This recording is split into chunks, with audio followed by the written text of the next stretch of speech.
Hi friends, Moto Plus YouTube channel స్వాగతం. ఇప్పటివరకు మన ఛానల్ని సబ్స్క్రైబ్ చేసుకోకపోతే దయచేసి సబ్స్క్రైబ్ చేసుకోండి, ఛానల్ని ఆదరించండి. నా పేరు శ్రీనివాస్. డిస్క్లైమర్: నేను చెప్పేటువంటి విషయాలని బేస్ చేసుకొని మీరు ఎవరు కూడా ట్రేడ్ అనేటువంటిది చేయవద్దు. మీ యొక్క ఆలోచనలకు అనుగుణంగానే ట్రేడ్ అనేటువంటిది చేయండి. నేను జస్ట్ ఒక ఇన్ఫర్మేషన్ మాత్రం ఇస్తున్నానని గమనించండి. ఈరోజు స్టాక్ మార్కెట్ ఎలా ఉంటుంది అనేటువంటిది ఒకసారి కనుక అనాలిసిస్ చేసుకుంటే బాగా పాజిటివ్లోకి వస్తుందేమోనని నాకైతే అనిపిస్తుంది. ఎందుకనంటే గ్లోబల్ మార్కెట్స్ అంతా దాదాపుగా పాజిటివ్గా ఉన్నాయి. యుఎస్ మార్కెట్ అక్కడ ఇన్ఫ్లేషన్ని ప్రకటించినప్పటికీ కూడా యుఎస్ మార్కెట్స్ బాగా ఫుల్లీ బుల్లిష్ ఫామ్లో ఉన్నాయి, బుల్లిష్తో క్లోజ్ అయి ఉన్నాయి. అలాగే నిఫ్టీ కూడా బాగా పాజిటివ్గానే ఉన్నది. అందులోనూ మనం బాగా చెప్పుకోవాల్సింది ఏంటంటే నిఫ్టీ మీద ఎక్కువ ప్రభావాన్ని చూపించేటువంటి రిలయన్స్, ఎయిర్టెల్ లాంటి కంపెనీస్ షేర్స్ ఈ రోజున చాలా స్ట్రెంగ్తన్గా ఉండేటువంటి అవకాశం, పెరిగేటువంటి అవకాశం కూడా ఉన్నది అని అనిపిస్తుంది. ఎందుకనంటే 5G స్పెక్ట్రమ్ వేలం తర్వాత రిలయన్స్ తన టారిఫ్లను పెంచడం అనేటువంటిది ఆ కంపెనీకి కలిసి వచ్చేటువంటి అంశం అన్నమాట. కాబట్టి టారిఫ్లు కనుక పెంచింది అని అంటే రేపు రాబోయే కాలంలో రిజల్ట్స్ అనేటువంటి బాగా ఉంటాయనేటువంటి ఉద్దేశమే కదా. కాబట్టి రిలయన్స్ ఇంపాక్ట్ అనేటువంటి నిఫ్టీ మీద ప్రభావాన్ని చూపించేటువంటి అవకాశం ఎంతైనా ఉంది. ఏషియన్ మార్కెట్స్ స్లైట్గా నెగిటివ్గా ఉన్నాయి కాబట్టి మరి అవి కొంత ప్రభావాన్ని ఇండియన్ మార్కెట్ మీద చూపించేటువంటి అవకాశం ఉన్నా మన ఇండియన్ మార్కెట్లో ఉన్నటువంటి పాజిటివ్స్ కారణంగా అంత తేలిగ్గా మార్కెట్ అనేటువంటిది పడదు అనేటువంటిది గమనించాలి.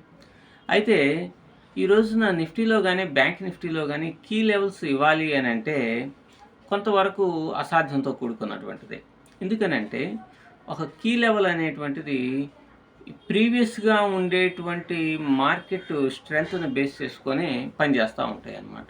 కాబట్టి మీరు నిన్న ఏదైతే అప్సైడ్ అంటే లాస్ట్ హై ఉంటుంది కాబట్టి ఆ హైని బేస్ చేసుకొని ట్రేడ్ చేయడం అనేటువంటి ఉత్తమం.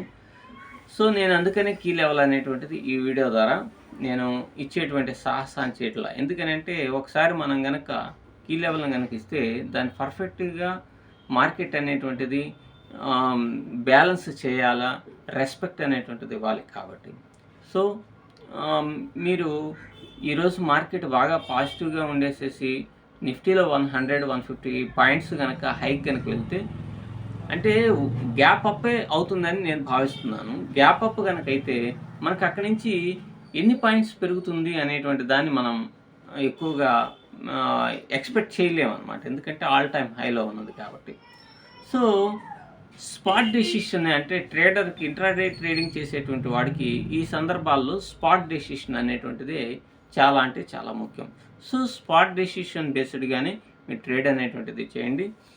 ఒకవేళ ఏదైనా సరే అనుకూలంగా ఏదైనా సరే ఉంటే మధ్యలో ఒక వీడియో చేసి నేను కీ లెవెల్ని పోస్ట్ చేయడానికి ప్రయత్నం చేస్తాను. అలాగే మార్కెట్ అనేటువంటిది అంత త్వరగా కరెక్షన్ జరగదు అనే దానికి కూడా కారణం ఏంటంటే నిన్న దాదాపుగా ఎఫ్ఐఐలు 7,500 కోట్ల రూపాయల దాకా బయింగ్ అంటే ఇండియన్ మార్కెట్లోకి ఎంటర్ కావడం అనేటువంటిది జరిగింది. సో దీన్ని కూడా ఒక పాజిటివ్నెస్గానే తీసుకోవాలి. మరి వాళ్ళు ఇంట్రాడే బేస్డ్గా లేకపోతే డెలివరీ బేస్డ్గా ఏ రకంగా వాళ్ళు ఎంటర్ అయ్యారు అనేటువంటిది మనకి ఇతిమధ్యంగా తెలియదు. కాబట్టి మార్కెట్ ఆల్ టైమ్ హై ఉన్నది, అక్కడి నుంచి ఎంతవరకు పైకి వెళ్తుంది అనే దాన్ని ఎక్స్పెక్ట్ చేయలేము. సో మార్కెట్ ఒకవేళ నిఫ్టీ కనుక ఒక 50-60 పాయింట్స్ గ్యాప్ అప్ కనుక అయితే అక్కడి నుంచి మరొక 50-70 పాయింట్స్ పెరిగేటువంటి అవకాశం ఉన్నది. అక్కడి నుంచి పీఈ కాల్స్ తీసుకుందాము అనుకునేటువంటి వాళ్ళు అంటే నిన్న హై దగ్గర నుంచి 140 పాయింట్స్ కనుక పెరిగితే అక్కడ మాత్రమే పీఈ తీసుకోవడానికి ప్రయత్నం చేయండి. Thank you.